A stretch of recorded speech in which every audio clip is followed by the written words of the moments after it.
Ladies and gentlemen, welcome back to the channel. This video is all about how you can use journaling to change your life. I have been journaling consistently since 2015, pretty much every day through a combination of physical and digital format. And I found that journaling has been the single habit that has most positively impacted my life because it's led to all of the things that I've done over the last 10 years that have led to my life being completely transformed. And I genuinely think that if you haven't started journaling yet, if you start doing it, it will also drastically change your life for the better. So this video is going to be split up into 3 parts. Firstly, we're going to talk about why journaling is a big deal and why it's important in the first place. Secondly, we're going to talk about the 3 levels of journaling. And thirdly, I'm going to share some actionable tips that you can use to start applying journaling to your life today if you want your life to be changed. And if you're interested in a totally free list of my favorite journaling prompts, they'll be linked in a Google Doc down below. I keep that updated and have done for years with my favorite journaling prompts, so you can just download that and go if that's what you are into. Now, the thing with journaling is that you've probably come across it before. You might even seen some of the videos I've done on the channel about the importance of journaling. But when I speak to people around this, most people know that they kind of should probably maybe be doing some journaling, but they are not doing it consistently. Or if they are doing consistently, they're not like seeing the results that they would really like to get from journaling. So the key thing here is that it's pretty uncontroversial to say that the actions that you take dictate kind of your outcomes in life, right? So you could take positive actions that would lead you on a good trajectory, or you could take actions that take you on a bad trajectory. Like, probably scrolling TikTok for 8 hours a day is probably not helpful. It will probably take you on a negative trajectory. But learning some high income skills and choosing to start your business, for example, might take you on a more positive trajectory. All of this is the action that we take. Upstream of the action is a decision. So for example, the decision I made to start this YouTube channel in 2017 directly led to the actions of me making YouTube videos for the last 8 years. And that has had a very positive impact on my life. As a result, I've become financially free and I'm able to do all the fun things. And, this gets to be my career, which is amazing. So thank you if you've been following the journey for any length of time. But that all stemmed from a decision to let's start a YouTube channel, right? And so then the question becomes how does that decision form? And that decision forms as a result of thoughts and feelings and beliefs. And in many ways, beliefs are just the same thing as thoughts. They're just thoughts that we take more seriously than other thoughts. It basically just comes down to thoughts and feelings. Some combination of thoughts and feelings leads to a particular decision, and then that decision leads to actions that change your life. So for example, let's say you want to become financially free. That is a thought, probably accompanied by some kind of feeling. It's like a desire for financial freedom. But loads of people have the desire for financial freedom. Almost no one actually does anything about it, and almost no one achieves the result. So then you got to have the thought of, I want financial freedom. And then you got to have a sort of feeling of confidence or a feeling of actually wanting to do the things that it takes to become financially free. And then maybe you watch a video of mine or you come across some content that says starting a business is a good route to financial freedom compared to just trying to get ahead in your career or whatever the thing might be. So you're like, all right, cool. Now you have another thought, which is I should start a business. And then when you have the thought of I should start a business, again, loads of people have the thought of I should start a business. And yet when I poll people in my audience, 78% of you want to start a business, but you haven't yet started a business. So there's another blocker that holds you back. And that would be another thought in terms of what business idea should I pursue? And then along this way, along the thought of I want financial freedom, I should start a business, the thought of what business idea should I pursue, or that question in your mind, this is also accompanied by a lot of different feelings. And feelings are also these other internal things that, internal bodily sensations that we apply some kind of label to. So the feeling of anxiety, the feeling of fear, the feeling of cringe at the thought of outing yourself as a wannabe business owner. The feeling of am I going to have to show my face? Am I going to have to create content? Am I going to have to speak to people? And what if I get rejected? And all this sort of stuff. And all of these are feelings accompanied by thoughts, thought-feeling combinations that block loads of people in the world who have the thought of I should start a business or I want financial freedom. The thoughts and the feelings block them from actually ever taking action on doing the thing. Now, what the hell does all of this have to do with journaling? Well, what it has to do with journaling is literally the process of writing down your thoughts and your feelings, and to an extent your beliefs. And the thing about thoughts and feelings, in particular thoughts, when they are in your mind and they are not on paper, they have way more power over us. The thought of, if I start my business, then my colleagues will laugh at me, is a thought that I hear a lot from students in our Lifestyle Business Academy, which is kind of like my online business school. It tends to be professionals who are successful in their day jobs and in their lives who really want to start a business to get to financial freedom, but they're really worried that their colleagues will laugh at them if they start posting on LinkedIn, for example. Now, saying that out loud, it seems dumb, right? Why would you let the thought of what Jane from HR thinks about your business because you worked with her 10 years ago, why would you let that stop you from achieving financial freedom? But when that thought is in the mind, and it's just like in our heads and it's just sort of bouncing around. The thought of like Jane from HR is going to laugh at me, therefore everyone else will laugh at me, therefore my manager will laugh at me, therefore like I'm going to lose my professional reputation and my social status, and therefore I'm going to end up broken, homeless, and alone. And these are not like conscious thought processes, but it tends to be what the mind does, because the mind is a survival machine and it's geared towards protecting us from bad things. It is not at all geared towards helping us live the life of our dreams. The mind is totally happy if we stay completely miserable, but in our comfort zone of safety. The mind is optimizing for safety, not for growth. And in general, if you want to take actions that optimize your life and take you in a direction that you feel your life has changed for the better, we want to be optimizing for growth rather than for safety. And so the mind is just not the right tool to do this. One example that I quite like is like, imagine you're trying to do something complicated like designing a bridge. Would you try and do that in your head? Probably not, right? Like bridges are very, very complicated devices that require loads of like engineering and like mathematics and like architectural stuff and material science, and all that stuff goes together with loads of people to make a bridge. They don't do it in their heads, they put it down on paper, right? And so if you're trying to calculate a complex mathematical equation, of course you would put it down on paper. And yet, loads of us just never put our thoughts and feelings on paper. We have them in our heads at all times, and then what happens is that those thoughts and feelings run rampant and start going down rabbit holes and stuff. We end up making decisions as a result of those, but because we're doing them subconsciously, we don't realize that like anxiety and fear and cringe and like the fear of rejection and like what are people going to say and all that kind of stuff, we just don't realize that that stuff is holding us back from achieving our dreams. And so when you start journaling, going back to journaling, when you start journaling, which is literally the process of writing down your thoughts and your feelings, when you write them down, I am not starting my business because I am worried that Sarah from accounting will laugh at me. You write that down and suddenly that particular thought loses like 95% of its power. You'll be like, Sarah, really? Am I really going to let what Sarah from accounting thinks like stop me from achieving financial freedom? That's just fucking dumb. And then you can kind of see your thoughts for what they are. Most of us, unless we have a journaling practice or a meditation practice, which is sort of somewhat similar in that it has somewhat similar effects to an extent, unless you have a strong journaling or meditation practice, you probably take your thoughts way too seriously. And so when you have thoughts and you get into these rabbit holes, you are allowing those thoughts, which are really just, thoughts are not real. It's kind of like a cloud in the sky, right? Like, I mean, yeah, there's a cloud that's gone by. I currently have the thought of like, oh, lunchtime's in an hour. It's like, who cares? There's a cloud going there, there's a car going there. Like, it's all just stuff, right?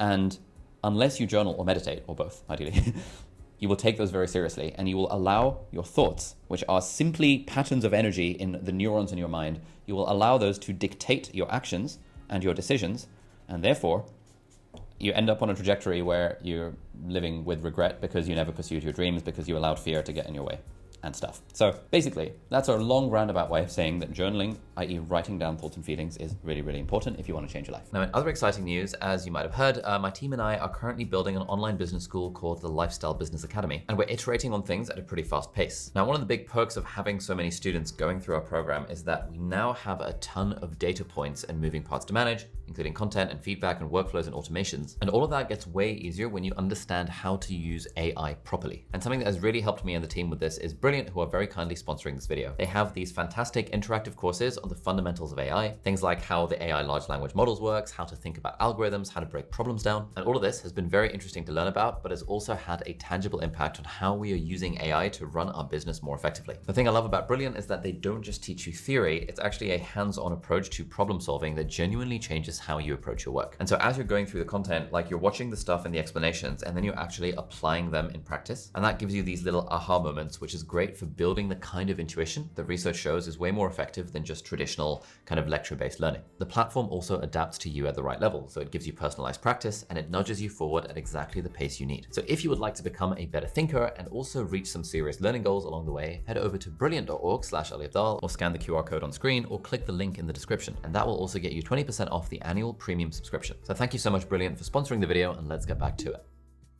Okay, so now we get to how do you actually do this? And I think of this as the 3 levels of journaling. Level 1 is great for complete beginners to journaling, and it's super, super easy. You just write down what you did today. So either in the morning, you can write down what you did yesterday, or in the evening, you can write down what you did today. And there is a fantastic book by a lovely chap called Matthew Dix called Storyworthy. And there is a strategy in that book called Homework for Life. And it's basically a book about like how to tell better stories, but it's more than about that. It's one of my favorite books of all time. Anyway, the idea behind Homework for Life is at the end of every day, you just ask yourself, what was the most story-worthy moment that happened today?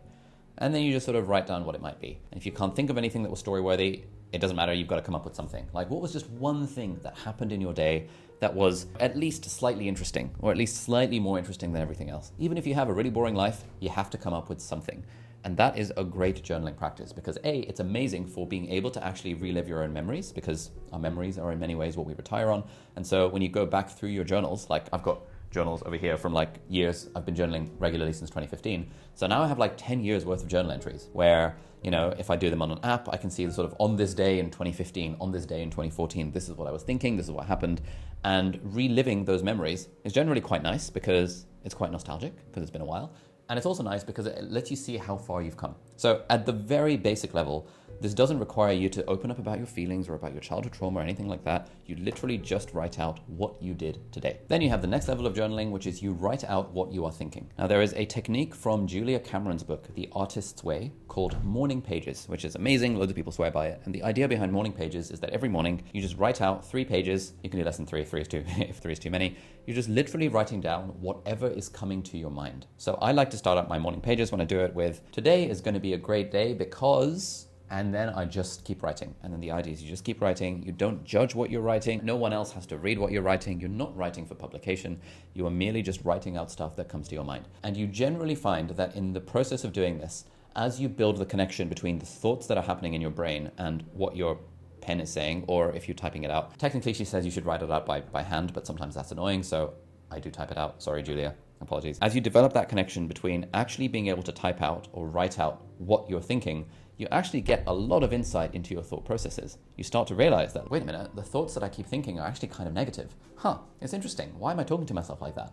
You also, if you have any kind of creative practice, any kind of, like if you're creating content or trying to write a book or trying to do any art or anything that involves creating and putting anything out there into the world, often the process of like getting your thoughts out on paper can really help with your creativity as well. Then as a sort of addition to that, instead of just writing what you're thinking, you also write what you are feeling and trying to put your feelings into words. And again, this is just super, super helpful. It gives us a lot of self-awareness about the feelings that we all have. We are all experiencing different feelings at different times of the day. It is remarkable just how much our feelings subconsciously dictate our decisions and our actions. And so being able to write it out, I'm currently feeling a little anxious. Why am I feeling a little anxious? I feel a sense of like franticness that's sort of just coming into my life. I feel like I'm maybe running out of time, and that's leading to a feeling of like agitation and franticness that if I don't do all the things, then I don't know, something bad will happen. Now that thought process or that feeling process in our brains and in our bodies will run rampant and we'll just be like a little stressed, a little on edge, at risk of burnout without realizing it. But as soon as you start journaling and you write it out and put it on paper, you can be like, that's interesting. Why do I act as if I'm running out of time? Am I running out of time? Well, no, not really. I wonder where that thought comes from. And then what happens is that you start like approaching your thoughts and your feelings kind of like a detective or like an investigator. You're like, it's interesting that I have the thought, this video sucks right now because I don't have any scientific data in it. I wonder where that thought comes from. Maybe that comes from thinking that like the only value I have to add as a YouTuber is in like whether I add scientific data to my videos. That's interesting. Is that true? In the process of journaling, you're sort of like having this sort of conversation with yourself, but you're not having the conversation with yourself in your head where it's very easy for it to derail into like negativity and stuff. You're having the conversation with yourself on paper or copy paste into ChatGPT and then get an analysis from ChatGPT or Claude or whatever. All of this just gives you way more insight into your own thought patterns and your own feeling patterns. And then level 3, I think, is that once you're able to do that kind of stuff, which is it's not that hard, you then start journaling about your goals and your plans. Now, this is where I really like journaling, right? Like there's a lot of value in journaling in just being able to write out what you're feeling. But for me, as a productivity bro who cares about like goal achievement and like getting places like becoming financially free or whatever, you then start writing about your goals and plans. You then start writing like, okay, cool. I've written out what I've done today. I've done my morning pages, whatever thing, thinking and feeling. And then at some point, you'll start writing about the future. You might see a journaling prompt that says something like, what would you like people to say at your funeral? And you're like, that's an interesting question. What would I like people to say at my funeral? Well, at my funeral, most people won't really care about like my sort of achievements. They're not really going to care how much money I have. But at my funeral, people generally talk about service and they talk about character. So, what's the kind of service that I would like to offer to people or to the world? What's the kind of character I'd like to develop? And now you are in the mode of processing where you're actually able to make sensible decisions about what you want to do with your life. You might come across a journaling prompt. What does your ideal end state look like? Like imagine you've achieved everything you want. What does your day-to-day look like? You're like, I've never thought about that. okay, let's imagine I have achieved everything I want. Let's imagine I have started that business or got that promotion or gotten married, had the kids, etc., etc. What then? What would I actually be spending my time doing? And I'm like, well, maybe. You know what? I'd really like to do stand-up comedy. I'm like, oh, interesting. Where did that thought come from? Like, yeah, I'd really like to do stand-up comedy. That would be really interesting. Or I'd really like to write songs or like release my own album or whatever that thing might be. Often, like, we don't give ourselves permission to think in those sorts of ways because we are so fixated on what's the next thing that I have to do. A lot of us are running through life, ticking things off a to-do list, acting as if our time is running out.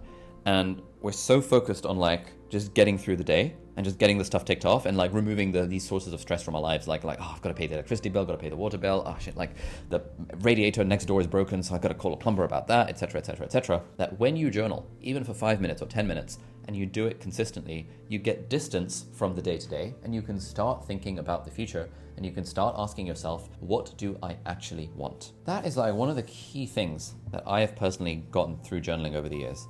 Just a better sense of what do I actually want.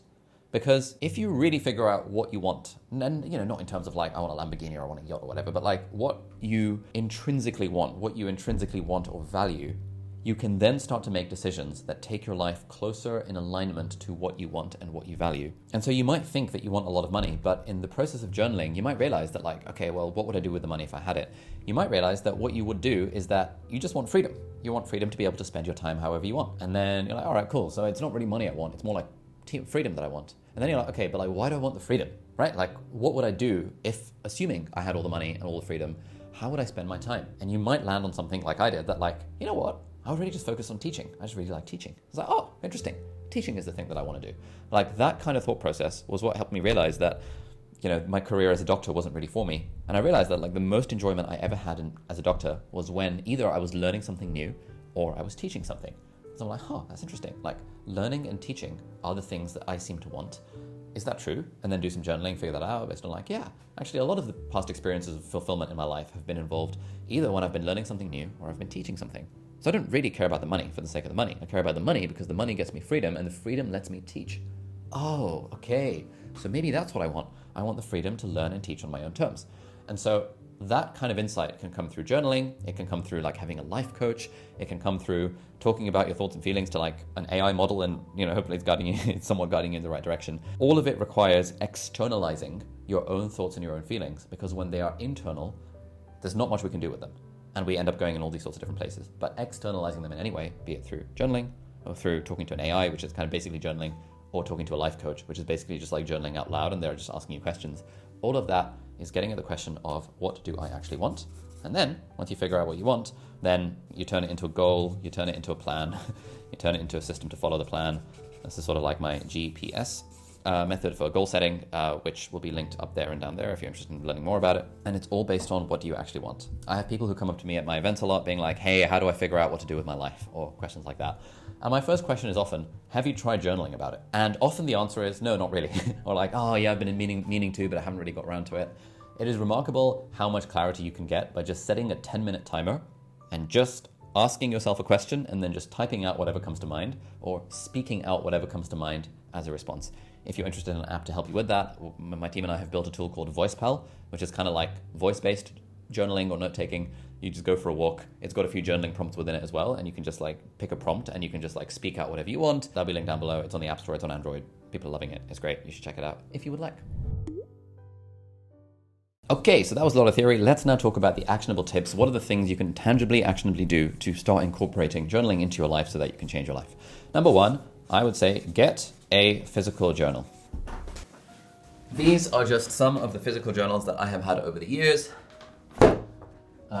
I got a new one recently. Basically, I just love getting Harry Potter themed journals. So this is like a Ravenclaw. I got this Ravenclaw sculpted journal. I got this from South Africa.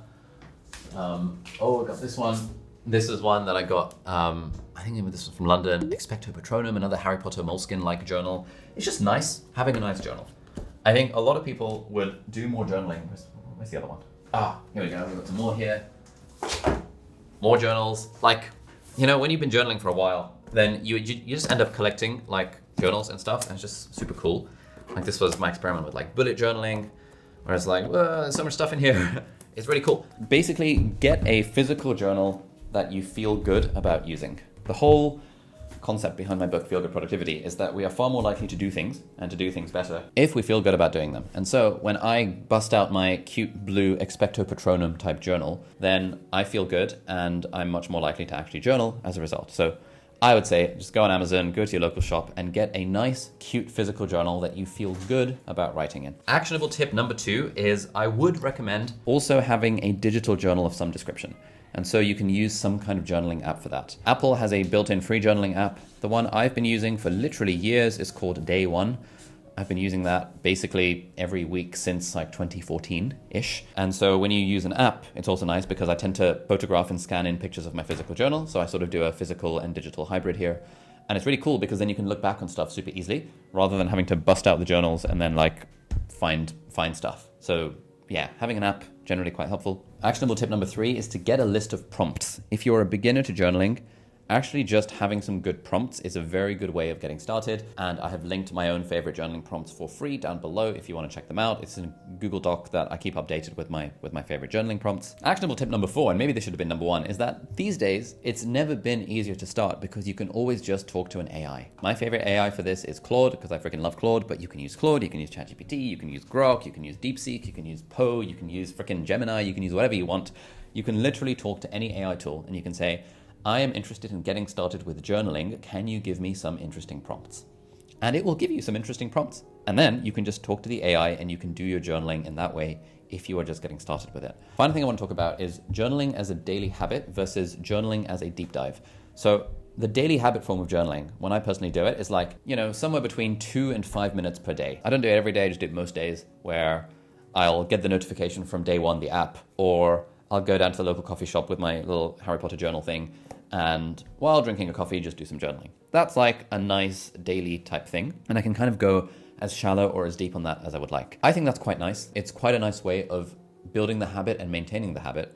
But what's really cool about journaling, and if you really, really want to make specific, tangible changes to your life, is setting out time, like, half a day or even a couple of hours. Go to a new location, take some journaling prompts with you, and, without getting distracted by your phone, actually just taking 2 hours to almost do a mini retreat with yourself, like a mini personal discovery or self-discovery type retreat, where in the process of going to a new location outside of like your normal experience and taking some journaling prompts with you with a notebook and not getting distracted with your phone, you're able to genuinely have insights into your life that help you make decisions, that help you set goals, and those goals ultimately lead to plans and systems, and then you take the actions that ultimately changes your life. And if you're interested in the specific approach of how to do journaling on this deep dive method, I have a video over here that talks about the Think Day approach to journaling. And it's a video where I take you through my own process for journaling across a period of like 4 hours. Don't worry, the video's not 4 hours long, but I take you through my own process of journaling as I go to like a new place here in Hong Kong where I live, and I share with you my top 10 journaling prompts that I really in particular love for like the Think Day approach to journaling. So that'll be linked right over there. Thank you very much for watching, and I'll see you in the next video. Bye-bye.